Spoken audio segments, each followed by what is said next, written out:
teman-teman, pada kesempatan ini nanti kalau ada yang ingin bertanya, saya persilahkan ya teman-teman. Kalau ada yang ingin bertanya, mungkin bisa diatur sama Pak Fajar ya nanti, ataukah nanti di habis saya presentasi atau bagaimana, monggo saya persilahkan saja nanti ya Pak Fajar ya, seperti itu ya, baiknya gimana.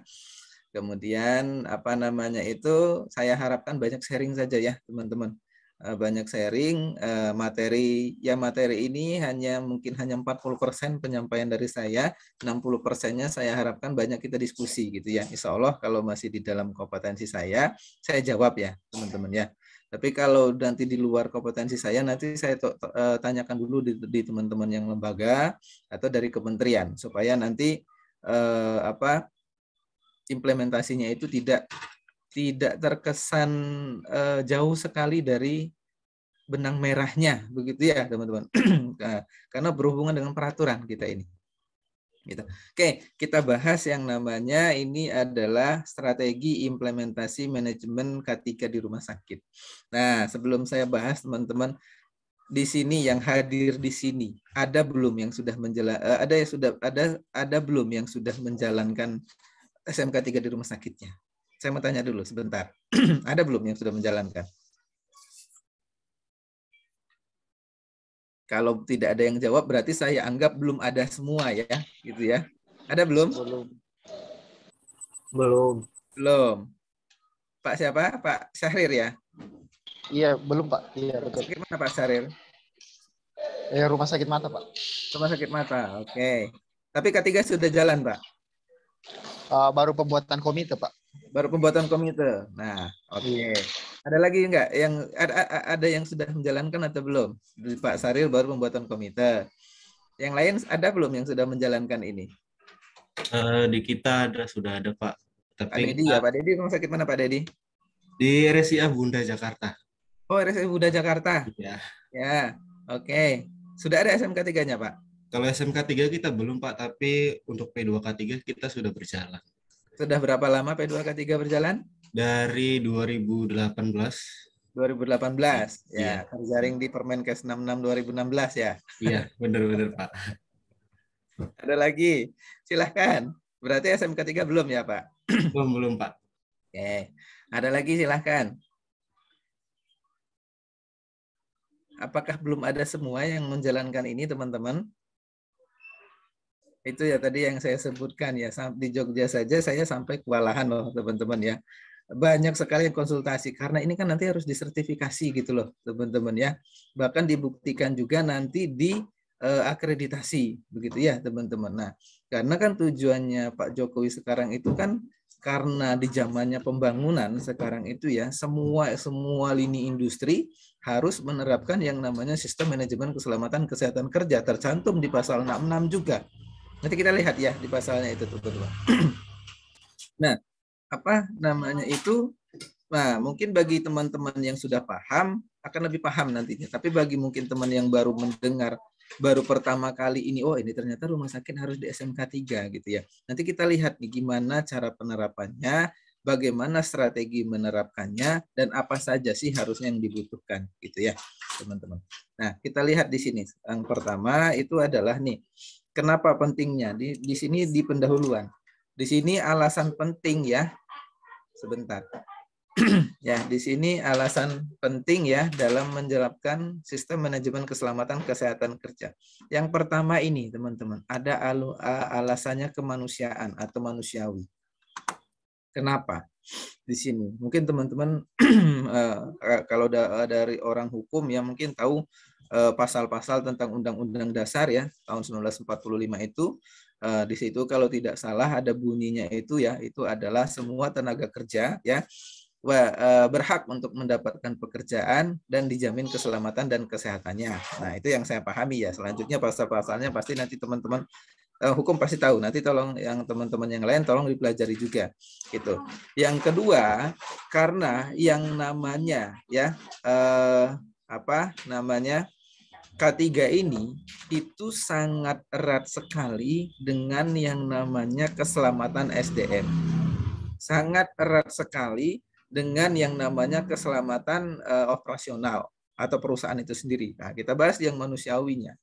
Karena di dalam Undang-Undang 170 itu kan menjelaskan ya. Undang-Undang 170 itu tentang apa? Mungkin yang sudah tahu ya. Kalau yang belum tahu, Undang-Undang 170 itu adalah tentang keselamatan kerja, teman-teman. Ya, tentang keselamatan kerja. Kalau yang belum tahu ya. Di situ menjelaskan ya harus menjamin keselamatan tenaga kerjanya. Bahkan APD pun harus disiapkan secara cuma-cuma, tidak untuk diperjualbelikan. Gitu ya. Itu jelas tuh ada di pasal 9, pasal 10, 11, kemudian pasal 9-nya itu kalau tidak salah tentang investigasi dan segala macamnya ya. Pasal 11-nya tentang kewenangan kita perusahaan ya atau kewenangan pemberi kerja menyediakan APD dan segala macam. Di situ jelas tuh alasan kemanusiawinya. Yang jelas dalam alasan kemanusiawian ini itu adalah dibagi menjadi beberapa aspek. 1, aspek keselamatan tenaga kerja. 2, aspek kesehatan tenaga kerja. Sesuai dengan peraturan, sesuai dengan Kementerian Ketenagakerjaan ya. Yang disebut dengan kesehatan kerja itu kan itu adalah bagaimana upayanya meningkatkan derajat ya. Derajat kesehatan tenaga kerja itu kalau kata-katanya itu harus setinggi-tingginya. Harus setinggi-tingginya. Nah, di dalam kata-katanya itu nanti silahkan teman-teman terjemahkan sendiri. Pak, ternyata kalau harus setinggi-tingginya ya berarti kami harus bikin program keselamatan kesehatan kerja dong. Harus dibikin. Nanti masuk dalam audit SMK 3. Ada berapa program Pak Merizal sesuai dengan peraturan menteri ya. Yang di Permenaker nomor 3 tolong dicatat satu regulasi juga. Nomor 3 tahun 82 ini tentang pelaksanaan kesehatan kerja. Itu ada 12 program yang nanti akan diaudit di dalam SMK 3. Ya, ada 12 program yang nanti akan diaudit di dalam SMK 3. Kemudian yang terbaru itu ada di PP ya. PP, tolong dicatat dulu PP nomornya 88 tahun 2019. Nah, di sini itu ada yang baru lagi. Apa tuh? Terkait dengan yang namanya epidemiologi. Penyakit itu ada masuk di dalam PP 88 2019. Vaksinasi masuk di dalam PP 88 tahun 2019. Surveillance PAK itu masuk di dalam PP 88 2019 dan segala macamnya. Jadi ada perbedaan, bukan ada perbedaan ya. Ada penambahan program dari Permenaker nomor 3 ke Permenaker nomor 88 ini. Ke PP 88 ini di dalam nanti strategi pelayanan kesehatan kerja karena dia berhubungan dengan kemanusiaan. Itu yang pertama. Itu ya, teman-teman. Nah, kemudian apa namanya itu yang namanya K3 kan itu adalah keselamatan dan kesehatan kerja. Jadi tidak etis ya kalau seandainya kita itu membiarkan yang namanya terjadi kecelakaan kerja. Maka ya untuk masalah kecelakaan kerja, nanti yang akan masuk dalam audit SMK 3, tolong dicatat, itu regulasinya Permenaker nomor 3 tahun 1998. Jadi kalau di rumah sakit ibu bapak itu nanti ada program ya, tadi siapa yang sudah ada P2K3 tadi? Pak Dedi ya? Pak Dedi monitor Pak Dedi? Pak, siap. Ya, Pak Dedi di sana laporan K3 per berapa bulan sekali Pak? Atau per bulan, atau per triwulan, atau per 1 tahun Pak? Laporan K3 Kalau Pak? untuk laporan K3 yang ke Disnaker itu kan kita triwulan Pak, untuk bulan Ya. juga ada. Gitu. Tapi yang bulan itu internal kan, kalau yang P2K3 kan triwulan kita ke Disnaker. Gitu. Tapi sekarang di Jakarta udah online gitu, jadi nggak kayak datang lagi. Gitu. Betul. Nah itu semua laporan itu jangan dihilangkan. Nanti itu akan diaudit dalam SMK 3. Dokumen-dokumen itu kan laporannya kan ada penyakit menular ya, ada kecelakaan kerja, ada penyakit akibat kerja, penyakit infeksi ya kan, seperti itu kan jenis laporannya itu. Nah nanti teman-teman di tata cara pelaporan ya, nanti kalau terjadi kecelakaan kerja semuanya lihat 398 ya. Semuanya 398. Jadi form 398 ini yang nantinya itu nanti akan diaudit dalam sistem manajemen keselamatan kesehatan kerja. Ya. Dari 12 klausal tersebut itu ada yang menyatakan laporan kecelakaan kerja ya dilaporkan per triwulan ke Binwasnaker. Nah, kalau seandainya itu dilaporkan, ada dokumennya, berarti nanti temuannya sesuai. Kalau seandainya menurut Pak Dedi, laporan tenaga kerja ya tidak sesuai dengan Permenaker nomor 3 tahun 1998, maka temuannya mayor nanti dalam SMK 3.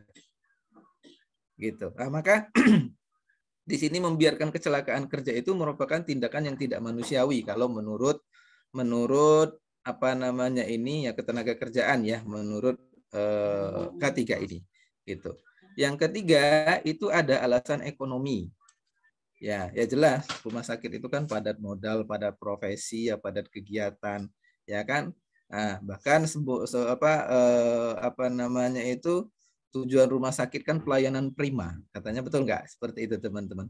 Ya, pelayanan prima dengan mengutamakan keselamatan pasien, katanya kan gitu, ya kan. Nah, keselamatan pasien bahkan di JCI itu keselamatan pasien itu standar yang pertama, ya kan, bab yang pertama di akreditasi. Ada berapa sasaran? Ada 6 sasaran, ya kan, sesuai dengan regulasi yang mana? Regulasi Permenaker nomor berapa teman-teman? 11 tahun 2007, Permenkes ya, 11 tahun 2017. Itu juga merupakan apa namanya alasannya ekonomi yang ada di sana, itu ya. Karena ya kalau seandainya banyak terjadi masalah keselamatan pasien pun ya pasti penurunan apa namanya pasien akan meningkat juga, itu ya. Kemudian kecelakaan kerja ya jelas dapat mengakibatkan atau kerugian umum ya, atau kerugian ekonomi yang lainnya, jelas. Contohnya begini saja deh, teman-teman mungkin pernah dengar kejadian yang di Bogor,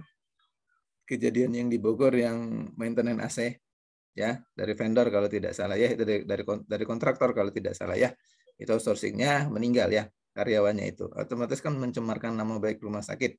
Itu satu, yang pertama, berarti terkait dengan PT atau rumah sakit ya, menimbulkan kerugian ya. Ada kerugian SDM nggak? Ada ya. SDM kalau kita masukkan dalam investigasi itu berarti sudah fatality, itu kan harus diinvestigasi dan harus dilaporkan dalam sistem manajemen keselamatan kesehatan kerja. Kemudian yang di Surabaya yang kebakaran ya, mungkin teman-teman tahu ya, itu berarti ada kerugian aset dan operasional ya. Nah, kecelakaan kerja ini teman-teman di rumah sakit nanti kerugian itu tolong dipetakan. Satu, kerugian terhadap rumah sakit sendiri atau PT. Dua, kerugian terhadap SDM ya atau tenaga kerja. Tiga, kerugian terhadap operasional atau kegiatan usaha. Empat, kerugian terhadap lingkungan. Lingkungan akan dibagi menjadi dua. Lingkungan kerja sendiri ya, linker.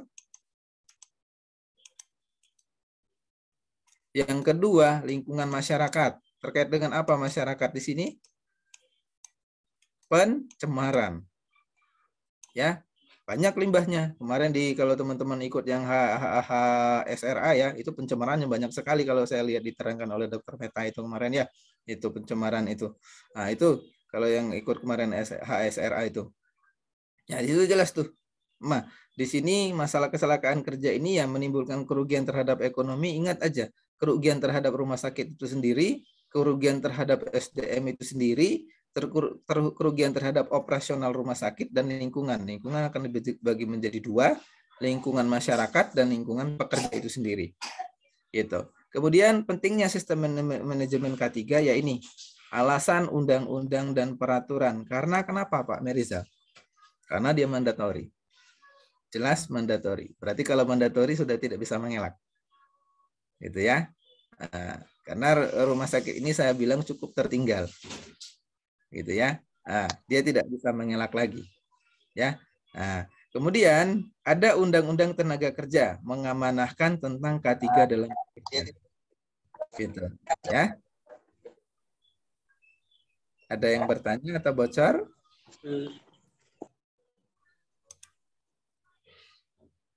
Oke. Nah, Undang-Undang Tenaga Kerja ya. Nah, Undang-Undang Tenaga Kerja ini ya ada Undang-Undang 13 tahun 2003, ada Undang-Undang 11 tahun 2020. Ya. Apa itu 13 2003 tentang ketenaga kerjaan? 11 2020 tentang apa? Undang-Undang Cipta Kerja. Ya. Nanti tolong dilihat tuh Undang-Undang Tenaga Kerja ini ya, 13 2003, Undang-Undang 11 tahun 2020. Jadi tolong dilihat tuh di sana semuanya ya, teman-teman. Jadi inilah pendahuluan kenapa ya pentingnya di dalam menjelaskan atau strategi dalam menjalankan yang namanya sistem manajemen dan keselamatan kesehatan kerja di rumah sakit. Sebenarnya harfiahnya sama, nggak sih Pak dengan yang SMK 3 PP 50? 100% sama. Ya, sampai sekarang saya tidak menemukan keselamatan rumah sakit itu sendiri. Ya, kalau di migas itu ada yang namanya SMK 3LL. Ya, di situ ada 11 bab, ada 11 klausal. Tapi ruang lingkupnya tetap sama, SMK 3 dulu, 12 klausal. Pertambangan itu ada SMKP, ya. SMKP di situ ada 7 klausal. Tetap mengacu juga dengan PP, tetap mengacu juga dengan SMK 3 12 klausal. Untuk yang rumah sakit ini saya belum menemukan untuk sendirinya. Adanya yang namanya MFK ya, yang ada 11 klausal. Ya. Nah, MFK, manajemen fasilitas keselamatan, tapi itu kan hanya khusus untuk keselamatannya saja. Gitu ya, manajemen fasilitasnya. Keselamatan fasilitasnya. Sementara K3 dia lebih luas karena dia keselamatan dan kesehatan. Gitu ya. Apakah sama Pak nantinya? Jauh berbeda.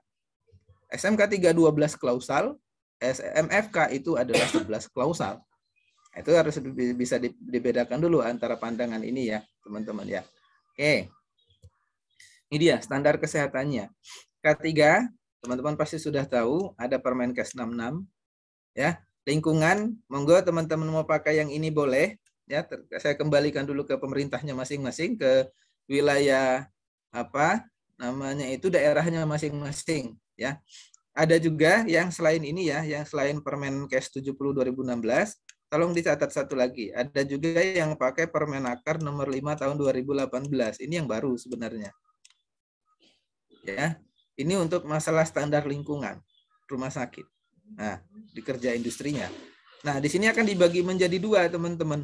Ada nilai ambang batas, ada nilai pemenuhan standar. Nah, nilai ambang batas untuk apa, Pak Merizal? Untuk Anda nanti mengukur fisika dan kimia. Itu kan nanti masuk dalam audit SMK 3, ya. Pertanyaannya itu di klausalnya itu adalah pengukuran lingkungan kerja. Ya, pengukuran lingkungan kerja. Nanti kriterianya yang diminta, ya. Kriteria yang diminta itu adalah perusahaan atau rumah sakit sudah melakukan pengukuran lingkungan kerja, ya, dikonsultasikan, dibandingkan dengan peraturan yang berlaku. Kriterianya permintaannya seperti itu. Sehingga apa yang nanti akan dilaksanakan dari Pak Dedi misalkan atau Pak Syahir tadi ya, Pak Syahrir ya tadi, itu harus mengukur lingkungan kerja. Ya. Untuk nilai fisika dan kimia ya nanti hanya bisa menggunakan nilai ambang batas. Ya. Kalau untuk nilai apa namanya itu biologi, ergonomi, fisiologi ya, psikologi itu pemenuhan nilai standar. Ada nilai standarnya. Contoh, kemarin yang paling banyak dibahas kalau teman-teman ikut HSR itu adalah psikologi kerja. Ya kan? Itu harus diukur standarnya oleh apa itu? Itu ada benar standar yang namanya standar diagnosis stres. Ya. Nah, itu harus diukur. Nah, ada yang kemarin yang komen menggunakan skala Likert, Pak. Iya, betul. Itu menggunakan skala Likert, teman-teman ya. Nah, nilainya apa berapa? Ya kalau dalam peraturan menteri ya, baik dalam peraturan Menteri Kesehatan yang ini atau Menteri Ketenagakerjaan yang ini, di bawah nilai 4 stresnya ringan. Ya. Atau di bawah nilai 7 stresnya ringan. Di atas nilainya 17 maka stres rumah sakit Anda itu tinggi. Ya. Nah, itu yang harus kita pahami. Jadi ada dua ini. Yang kemudian yang PAK ya, ini ada di Permenaker, di Permenkes ya, 56 tahun 2016. Nah, ini tentang penyakit akibat kerja. Nah, kalau menurut Permenkes, ada lagi yang satu lagi yang terjamin di dalam asuransi, itu ada Perpres ya. Tolong dicatat semuanya. Perpres nomor 7 tahun 2019. Penuhilah ini nanti untuk menerapkan SMK 3. Kalau penyakit akibat kerja Anda ada, ya, maka dicatat. Ya, dilaporkan, maka dilaporkan. Baru nanti bisa masuk strategi dalam SMK-nya, SMK 3-nya. Gitu, ya. Nah, kemudian di Permenkes ini tentang fasilitas ASI ya, ini pasti sudah tahu semua ya. Ini apa permintaannya Kementerian Ketenagakerjaan dan Kementerian Kesehatan, semuanya harus sama. Semua apa namanya itu industri atau perkantoran wajib menyediakan yang namanya laktasi. Kalau di perkantoran di sini ada, tolong dicatat ini teman-teman karena rumah sakit ranahnya perkantoran sekali ya, itu ada Permenkes 48 tahun 2016. Ini ada tentang K3 perkantorannya. Jadi Anda harus paham regulasi ini dulu ya, untuk nanti memahami yang namanya 12 klausal sistem manajemen keselamatan kesehatan kerja. Sehingga apa? Yang saya harapkan di strategi ini ya, teman-teman itu mampu dulu mengenali dulu atau memahami dulu saja. Memahami pemenuhan dari 12 klausalnya. Bagaimana cara penerapan strategi kita susun dengan PDCA nantinya. Ya, sampai di sini bisa dipahami ya, teman-teman ya. Nih, coba semua perhatikan di sini. Kalau teman-teman yang sudah download Permenkes 66 ini ada di pasal 3. Ya. Kata-katanya di situ nih, setiap rumah sakit wajib menyelenggarakan K3 rumah sakit. Wajib loh ya, mandatori loh ya. Gitu ya. Nah, kemudian di sana untuk penyelenggaraan bagaimana yang dimaksud ini. A, pada butir A ya.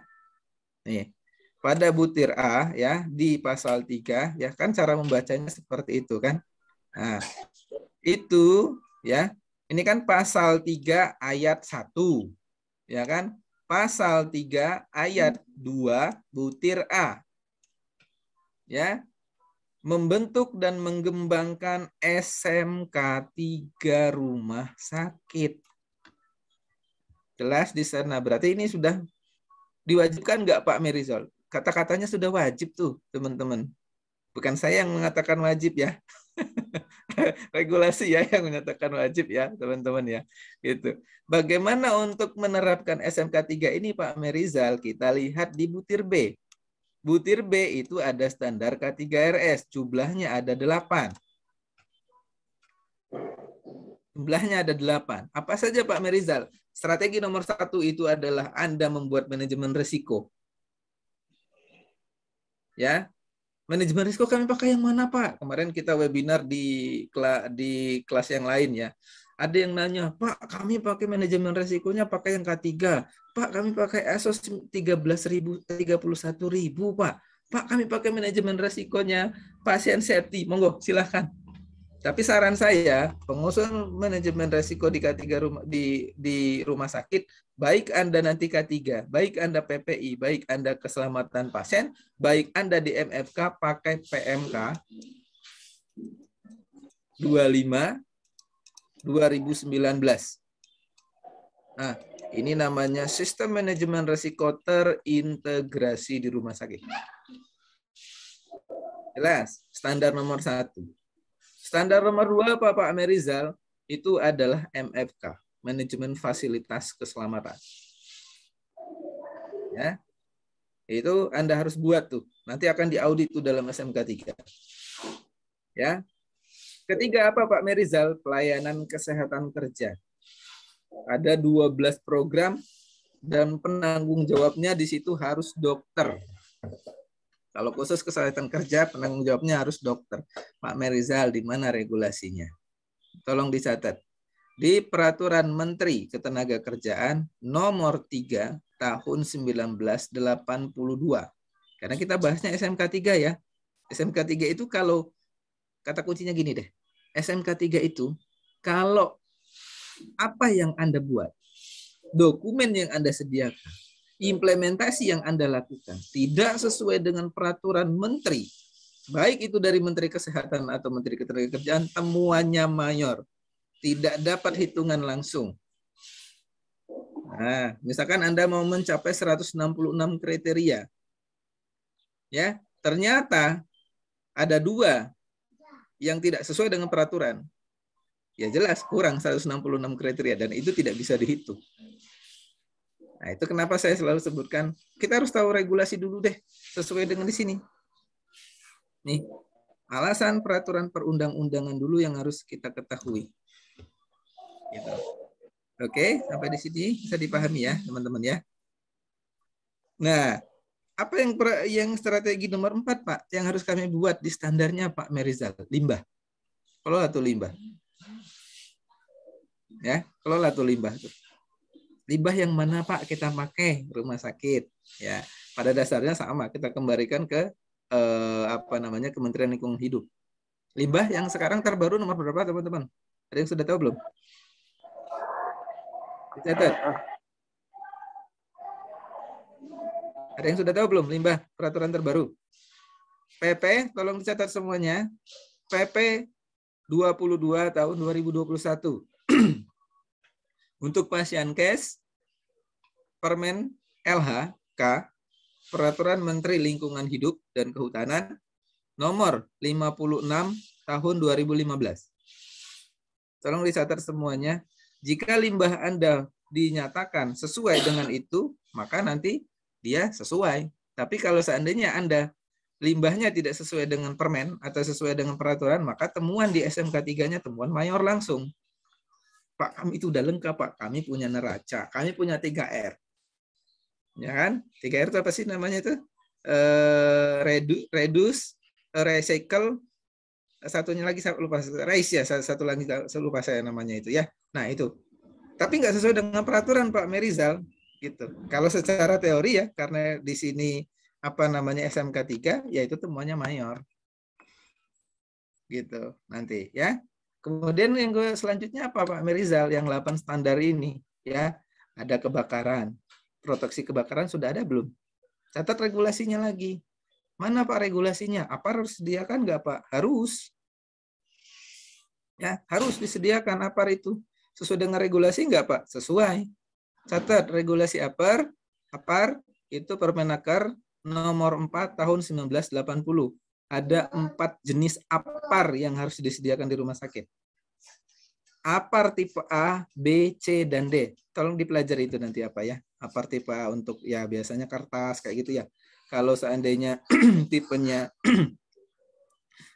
yang D berarti sudah ada logam. Nah, kalau yang D itu sediakanlah di ruangan radiologi ya. Kamar operasi itu sediakan APAR tipe D. Karena di situ banyak logam kan, di situ.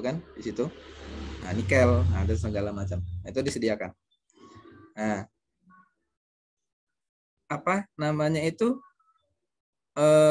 tim pemadam kebakaran juga harus disusun nggak, Pak? Harus. Nanti di bawah siapa, Pak? Di bawah P2K3 atau di bawah komite. Regulasinya ada di mana, Pak? Tolong dicatat. Untuk timnya. Semuanya tolong dicatat. Untuk timnya itu ada di Kepmen 186 ya. Tahun 1999. Ada 4 kelas di sana. Minimal untuk menjadi penanggung jawab APAR, penanggung jawab kebakaran di rumah sakit itu harus memiliki sertifikasi pemadam kebakaran kelas D. Sudah punya belum, Bapak Ibu, pemadam kebakaran kelas D? Kalau sudah punya bagus ya. Itu ya. Nanti disediakan nih teman-teman ahli K3 rumah sakitnya ya. Kelasnya itu ada 4 kelas. Kelas A, B, C, D. Ya. A itu yang ahli, D itu baru petugas. Minimal kelas D dulu. Tuh, ya.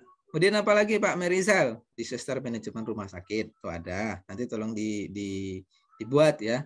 Kemudian K3 peralatan peralatan medis ya. K3 peralatan medis. Nah, itu harus ada. Nah, itu program-program yang 8 ini.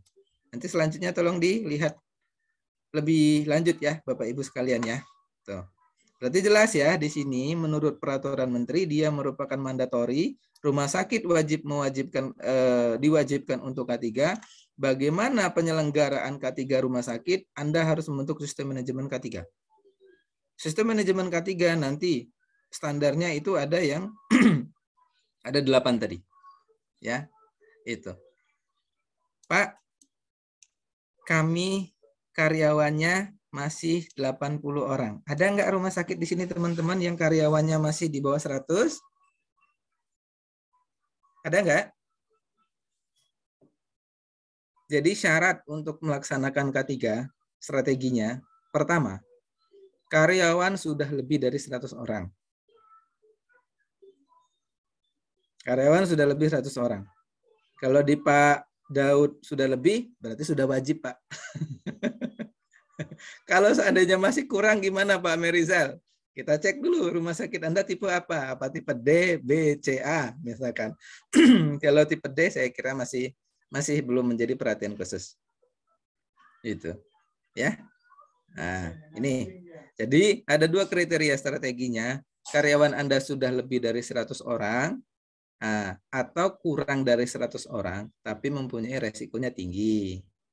Nah, seperti apa rumah sakit Anda sudah punya nuklir, ya, sudah punya apa namanya itu pelayanan bedah yang banyak, misalkan sudah apa namanya itu sudah mempunyai 5 spesialis dan segala macam itu harus wajib, ya. Nah, itu nanti di Permenaker nomor 3 Permenaker nomor 3 itu standarnya tadi, gitu ya. Kemudian Pak Merizal, di mana Pak SMK 3? Tolong semuanya dicatat. Ibunya, saya catatkan di chat. Ibunya SMK 3 itu ada di PP nomor 50 tahun 2012. Tolong semuanya yang belum tahu download PP 50 tahun 2012 ini. Bagi yang belum tahu. Kalau yang sudah tahu tinggal dipahami saja 32 klausalnya, 32 pasalnya itu. Ya. Tuh, nanti kasihkan PP 50 ini ke Pak Direktur ya, Pak Direktur Utama. Pak, nih kami webinar kemarin dapat PP 50 Pak, bagi yang belum tahu. Apa tuh? Ternyata rumah sakit harus SMK 3 ya Pak, katanya. Dari mana itu peraturannya? Tuh ada di Permenkes 66 tuh Pak, 2016 ada kata-kata wajib tuh di pasal 3 Pak, gitu ya. Nah, itu cara ngadapin Pak Direktur ya Bapak Ibu ya. Oke. Nah, ini dia teman-teman norma sasarannya ya. Karena ya normanya sesuai dengan Undang-Undang K3 ya. Undang-Undang K3 itu banyak sekali teman-teman ya. Kalau dijelaskan satu-satu apa namanya itu waktunya nanti nggak cukup. Saya sarankan teman-teman download atau beli apa namanya itu e-booknya Undang-Undang K3. Ya, saya punya tuh. Itu sekitar 1000-an lembar tuh ya. 1000-an lembar tuh itu semua. Tapi tahun 2018 ya punya saya itu. Ya, sekarang sudah banyak regulasi terbaru. Ya, itu Undang-Undang K3 harus kita pahami sebagai P2K3 normanya itu ya. Nah, P2K3 memang harus wajib paham Undang-Undang K3. Karena kan selanjutnya kan nanti pemenuhannya kan sesuai dengan undang-undang, nggak bisa enggak. Gitu ya. Nah, kemudian yang ini diterapkan untuk melindungi KK dan PHK, betul. Sasarannya ini keselamatan dan kesehatan. Maksudnya di sini terkait dengan karyawan, ya. Kemudian itu keselamatan peralatan dan keselamatan produksi. Ya, ini sasaran di dalam teman-teman nanti akan membuat sistem manajemen keselamatan dan kesehatan kerjanya ini. Nah, ini dia teman-teman. Teman-teman masih ingat Undang-Undang 36? Ya, kalau kita di dalam apa namanya itu K3-nya berada di atas 164 pasalnya ke atas. Jadi kalau teman-teman Undang-Undang 36 pasti sudah tahu semua ya, itu adalah undang-undang tentang kesehatan ya. 36 2009 ini. Yang menyatakan tentang K3 itu berada di atas 164 ke atas pasalnya. Nanti boleh teman-teman baca di situ. Ya. Itu menjelaskan bagaimana penjaminannya, asuransinya, wajib dilindungi atau tidak, semuanya ada di sana di 36 2009 ini. Tapi bacanya dari 164 ke atas ya. Maka karena itu ya rumah sakit maka dia wajib menjalankan yang namanya K3. Gitu. Oke. Nah, ini dia sistem manajemennya. Sistem manajemennya ya kalau membahas yang namanya sistem manajemen ya, di mana-mana pasti kalau orang-orang menjelaskan manajemen pasti ilmunya seni toh. Ya, seni manajerial, ya, seni memanage keuangan, seni memanage apa namanya itu K3 dan segala macamnya. Nah, jadi kalau membahas yang namanya SMK 3, jadi dia nanti itu harus sistematis, teman-teman. Jadi kalau kita lihat nanti ada 5. Ya. Dia itu teman-teman harus membuat yang namanya kebijakan. Ya. Dia itu setelah kebijakan harus ada perencanaan. Dari perencanaan nanti teman-teman harus implementasi. Dari implementasi nanti teman-teman harus evaluasi apa ya kalau kita monef ya. Monef itu bisa dilakukan juga dengan audit internal nanti di rumah sakit, audit internal SMK 3. Terakhir yang kelima itu adalah continuous improvement atau perbaikan. Ya, perbaikan untuk selanjutnya. Kalau secara prinsip dasarnya, maka untuk masalah proses kegiatannya ya dengan tahapannya seperti ini. P2K3 sudah merencanakan belum? Kalau sudah, nanti masuk pengorganisasiannya. Kalau sudah, nanti masuk ke pelaksanaannya. Kalau sudah lagi, masuk ke pengendalian. Pengendalian di sini ingat bukan eliminasi substitusi rekayasa engineering ya Bapak Ibu ya, adalah SMK 3 ya. Tapi pengendalian di sini itu adalah penelusuran pengenalan audit. Penelusuran penemuan audit. Ya, nah, karena kita bahasnya SMK 3. Ya. Nah, ini berarti apa? Jelas di sini, jelas. Teman-teman harus merencanakan, sudah direncanakan diorganisasikan, setelah diorganisasikan dilaksanakan, setelah dilaksanakan dikendalikanlah itu. Nah, kalau kita lihat, nah ini tangga teman-teman. Tahapnya. Biasanya kan tahap 1 tangga pertama, ya kan? Tangga pertama. Kita laksanakan K3 kok.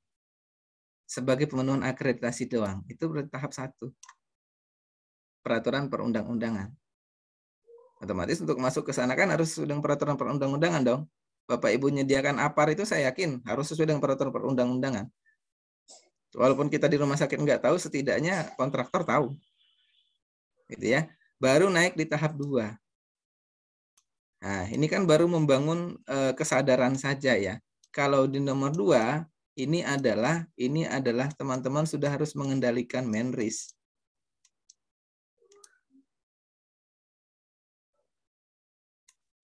Teman-teman sudah harus mengendalikan man-risk. Nah, regulasinya tadi sudah saya sampaikan ya di PMK 25 tadi ya 2019. Tahap nomor 3 ya. Tahap nomor 3 itu adalah continuous improvement. Nah, inilah yang harusnya berada di organisasi rumah sakit karena kita bahasnya sistem manajemen. Inilah seninya. Ya, tahap strategi pertama ya, strategi di pertama itu ya udahlah. Mungkin untuk Pak Daud, kata Pak Daud, Pak kami hanya peraturan perundang-undangan dulu Pak buat pemenuhan akreditasi dulu. Monggo silahkan. Itu ya, kata Pak Dedi. Pak kami tahap nomor 1 dulu, nggak apa-apa. Ini kan kita membahasnya yang namanya strategi. Ya. Nah, setelah nanti dari Pak Dedi, wah Pak, kayaknya kami harus audit deh Pak. Harus sertifikasi Pak. Untuk SMK 3-nya. Barulah nanti masuk di pengelolaan yang 2 dan 3. Gitu. Ya, teman-teman. Strategi pertama, teman-teman pemenuhan regulasi utama dulu. Regulasi K3. Regulasi K3, kita terdiri dari 3 kementerian ya, teman-teman. 1 Kementerian Ketenagakerjaan, karena ini K3. Semuanya pasti dikembalikan ke Kementerian Ketenagakerjaan. Karena wilayahnya kita kesehatan, maka akan ada sinergi dengan Kementerian Kesehatan. Karena ada ranahnya lingkungan, nanti maka sinergi dengan Permen LH atau Kementerian Lingkungan Hidup. Tuh. Jadi usahakan strategi pertama, Bapak Ibu melaksanakan peraturan pemenuhan perundang-undangan dulu untuk melaksanakan sistem manajemennya. Gitu. Nah, manfaatnya ini dia. Kalau untuk rumah sakit ya, ada meningkatkan pelayanan mutu ya. Ya, mutu rumah sakit ya. Kemudian mempertahankan kelangsungan operasionalnya jelas meningkatkan citra rumah sakit. Ini manfaatnya untuk rumah sakit kalau menjalankan yang namanya sistem manajemen keselamatan kesehatan kerja. Bagi karyawan, ya jelas ini dia tidak lari dari KK dan PAK. Ya, bukan terjamin ya. Apa namanya itu terlindunginya ya. Terlindunginya karyawan itu atau menurunnya resiko kecelakaan kerja dan resiko penyakit akibat kerja bagi karyawan di rumah sakit itu sendiri. Bagi pengunjung ya atau pasien ya mutu layanan yang baik ya.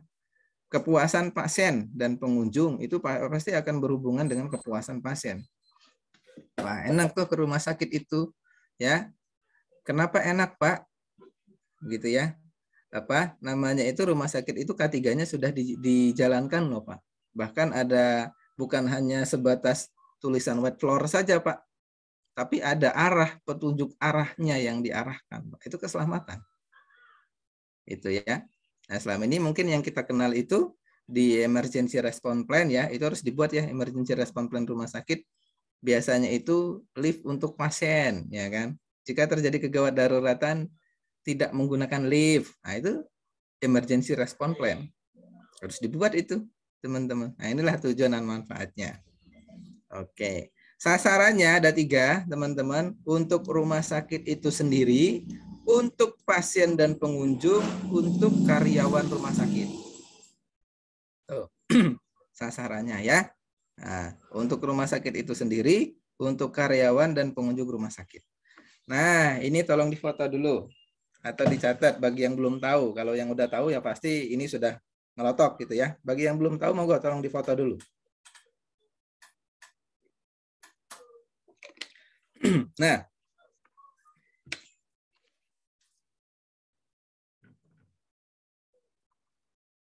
sistem manajemen K3 rumah sakit. Itu tadi ada DPP berapa, teman-teman? PP 50 ya.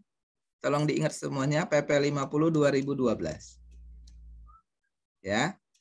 PP 50 2012 itu terdiri dari 3 lampiran. Ya. Ada lampiran 1, ada lampiran 2, ada lampiran 3, strategi pelaksanaannya. Tolong dicatat, lampiran 1, ya, ini kan menggunakan sistem manajemen keselamatan kesehatan kerja sesuai dengan peraturan pemerintah PP 50 tahun 2012. Bunyinya kan seperti itu. Lampiran 1 tentang prinsip, tolong dicatat, prinsip dasar SMK 3. Ya. Prinsip dasar SMK 3. Mana Pak Merizal prinsip dasarnya? Ini. 5 prinsip dasar ini.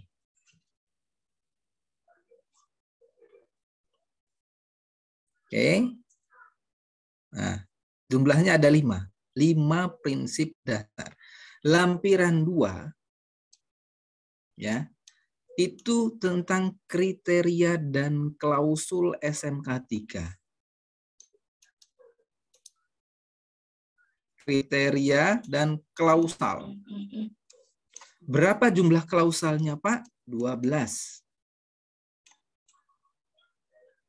Gitu ya. Prinsipnya ada 5, klausalnya ada 12. 3, penilaian SMK 3. Penilaian. Berapa, Pak, penilaiannya? Nanti kita lihat di slide-nya. Ya. Penilaiannya itu 166 kriteria, ya.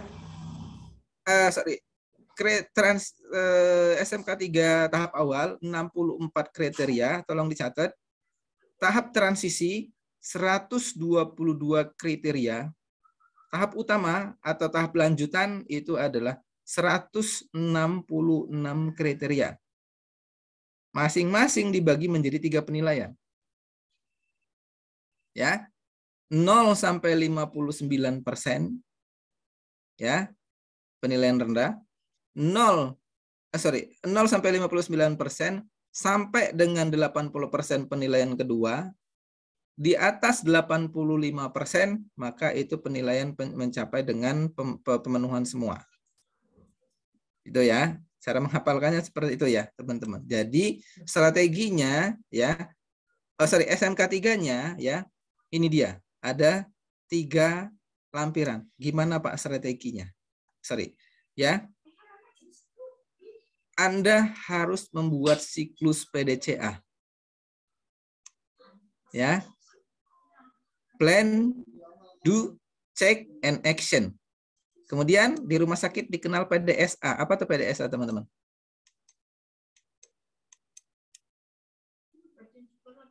PDSA apa, teman-teman? Plan, do, study, and action. Dua-duanya boleh digunakan. Boleh menggunakan PDCA, ya. Boleh menggunakan PDCA. Asal jangan menggunakan PDCC. Apa tuh PDCC, Pak Merizal? Plan, do, check. Minta anggaran. Pak Direktur.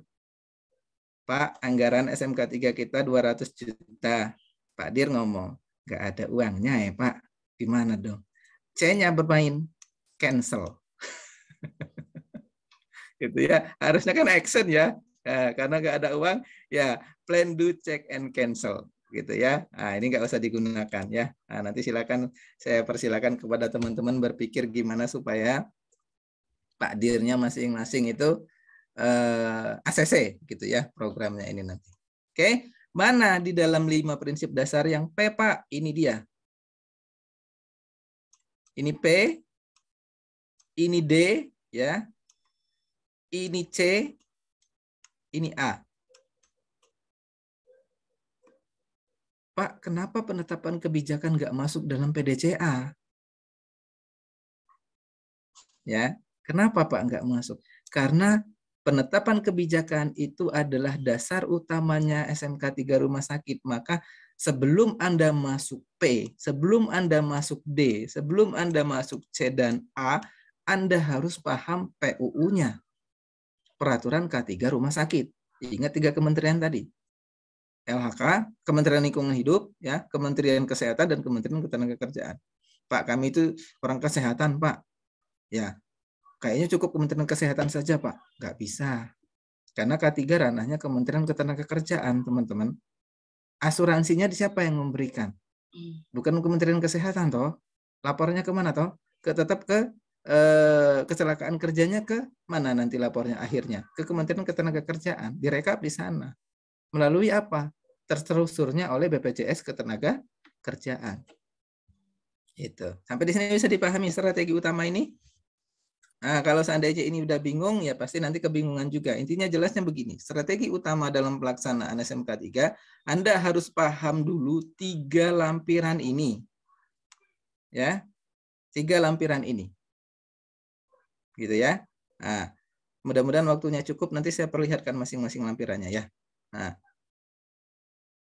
setelah itu, di dalam strategi penyusunan, Anda harus paham PDCA. Plan, do, check, and action. Itu sangat sinergi sekali dengan yang namanya di lampiran 1. Sehingga nanti jadinya seperti ini, teman-teman.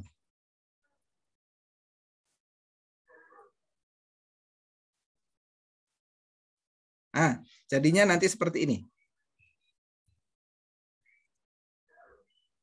Kok kelewatan? Nah, nanti jadinya seperti ini, tapi ini saya keep dulu ya. Kita bahas PDCA-nya dulu ya.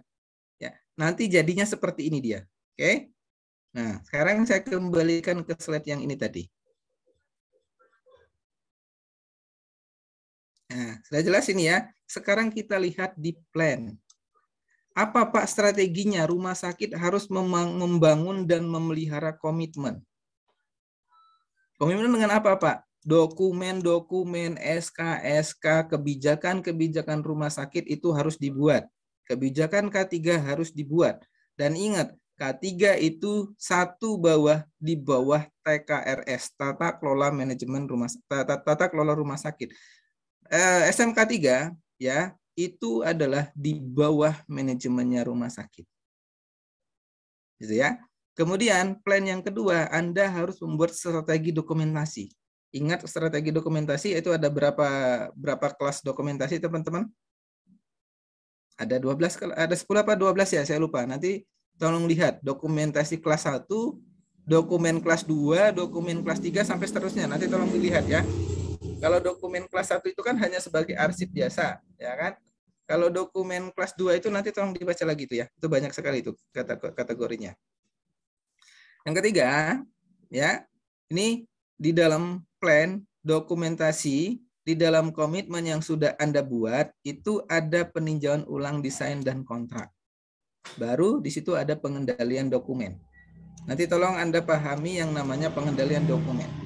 Karena nanti masuk ke dalam SMK 3, dalam 12 klausalnya, biasanya kata-katanya seperti ini. Kalau dokumen itu biasanya berada di klausal nomor 1, teman-teman. Klausal nomor 1 itu bunyinya itu kebijakan. Ya.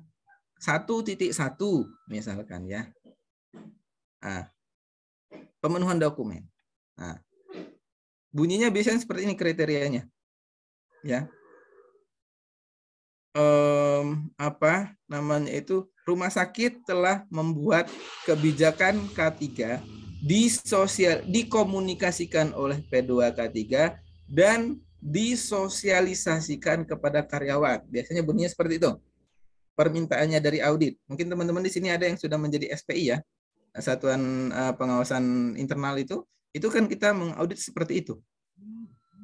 Nah, ada nggak sesuai nggak dengan itu? Kalau ada ya berarti nanti sesuai temuannya. Kalau enggak, dokumen yang ada di sini kalau nggak sesuai ya berarti temuannya entah itu temuan mayor, entah itu temuan minor. Nah, itu untuk mempelajari Pak, gimana temuan mayor, temuan minor. Nanti kita pelatihan lebih lanjut ya untuk SMK 3. Nah, nanti monggo silakan rumah sakitnya sediakan waktu 3 hari pelatihan SMK 3. Nah, itu nanti akan dilatih tuh cara audit dan segala macamnya. Itu ya, teman-teman. Do ini kan sudah berhubungan dengan apa? Ya. Nah, 1, ada nggak alat-alat K3 yang disediakan, yang dibutuhkan? Ada dokumen-dokumen pembelian. Ya. Perencanaan pembelian, dokumen pembelian, serah terima pembelian. Ya. Apa tuh Pak? Yang entah itu pembelian APAR, entah itu pembelian hidran, entah itu pembelian APD, entah itu pembelian apa namanya itu sprinkler kalau memang ada di sana ya. Nah, deteksi smoke dan segala macam. Itu harus ada bukti-buktinya. Bukti-bukti itu karena nanti akan diaudit. Kan nanti kalau menjadi seorang auditor ya, yang kita lakukan itu kan itu adalah observasi ya dan telusur. Telusur apa? Kita telusuri dulu dokumennya. Dokumennya ada, saya telusuri di Pak Dedi. Dokumennya ada nih Pak. Saya observasi dong Pak, mana sih apa namanya itu APAR yang sudah dibeli? Saya akan observasi keliling rumah sakitnya Pak Dedi. Nah, baru dikatakan telusur dokumennya tertelusur sesuai dengan peraturan 4 tahun 80 ya kalau APAR tadi ya. Kemudian saya akan observasi ke rumah sakitnya Pak Dedi. APAR-nya saya lihat ada APAR tipe A, tipe B, tipe C, dan tipe D. Sesuai, maka temuannya sesuai, bukan temuan mayor nantinya. Gitu. Itu ya, teman-teman ya. Nah, baru keamanan bekerja ini ya harus ada APD ya. Safety hand trial ya kan, untuk di tangga kode-kode darurat ada ya, tombol-tombol emergency itu harus ada ya. Nah, itu harus ada tuh di rumah sakit. Itu ya, teman-teman. Kemudian ada pelaporan dan perbaikan. Nah, pengelolaan nih MSDS nih. Nih, MSDS. S-nya besar ya, bukan S-nya kecil. Kalau S-nya kecil, musculoskeletal disorder. Kalau S-nya besar, material safety data sheet atau LKD. Nah, ini harus sesuai nggak Pak dengan regulasi? Harus. Regulasinya di mana? 187. 1999. Ya, apa yang harus kita buat di situ? Neraca. Itu ya, di dalam lembar data ini. Nah, itu harus ada tuh di do. Cek. Nah, ini dia. Kalau dicek, ini sudah standar pemantauan K3RS. Tadi ingat ada berapa klausal? Ada berapa klausal? Ada berapa standar tadi K3 rumah sakit, teman-teman? 8 ya. Tolong diingat ya. Ada 8 ya. Nah, 8 itu ya mencakup ini. Inspeksi fire protection itu ada di standar nomor berapa? Kalau tidak salah ini standar nomor 6. MCU ada di standar nomor berapa? 3 ya, pelayanan kesehatan kerja ya. Linker standar nomor berapa? Kesehatan lingkungan. Nah, periksa uji alat utility ada di mana? Standar di apa namanya itu? Teman? Peralatan medis ya, sesuai dengan standar K3. Maka dicek setelah standar semua terpenuhi, Anda akan melakukan yang namanya audit internal. Sini tolong tambahin ya, ini internal ya. Audit internal SMK 3. Dicek. Ya, dicek ini Pak Daud, Pak Dedi dan teman-teman itu harus melaksanakan audit internal SMK 3. Siapa Pak yang melakukannya? Ya, kalau secara regulasi ya harus orang yang mempunyai kompetensi. Gitu ya, harus mempunyai kompetensi ini. Nanti monggo saya persilahkan teman-teman mau ngambil dari ke BNSP atau dari Naker ya sama saja. Meskipun banyak yang mengatakan BNSP Pak katanya nggak diakui. Sebenarnya diakui ya teman-teman, hanya regulasinya yang belum dirubah. Gitu ya, regulasi yang belum dirubah. Kita tunggu saja nanti regulasinya berubah. Action, ini dia. Pengembangan dan pembangunan pemeliharaan baru masuk ke pemenuhan 12 elemen. Oke, teman-teman, kita akan masuk 12 elemen ya. Jadi strateginya tadi yang pertama, ingat Bapak Ibu harus paham 3 lampiran ya. Lampiran pertama itu tentang apa? Dasar. Pengembangan dasar ya. Pengembangan dasar. Prinsip dasar SMK 3 ada berapa? Ada 5 yang harus Anda buat. Baru kita masuk di lampiran nomor 2. Itu ada 12 elemen SMK 3. Mana Pak? Nah, ini dia. Ya. Ini nanti tolong Anda baca. Nah, ini dia 12-nya. 1, 2, 3, 4, 5, 6, 7, 8, 9, 10, 11, 12. Kenapa ini diacak? Nanti saya jelaskan. Ya. Nah, ini dia. Strategi komitmen. Ada advokasi, ya, menetapkan tujuan yang jelas. Ingat tujuan visi misi SMK K3 rumah sakit Anda harus sesuai dengan manajemen rumah sakit. Ada organisasi P2K3 ya di sini. Mendukung menindaklanjuti atau meningkatkan SDM profesional di bidang K3 harus ada pelatihan dan sertifikasi. Itu ya. Nah, kajian resiko ya. Serah mau teman-teman mau secara kualitatif atau kuantitatif ya.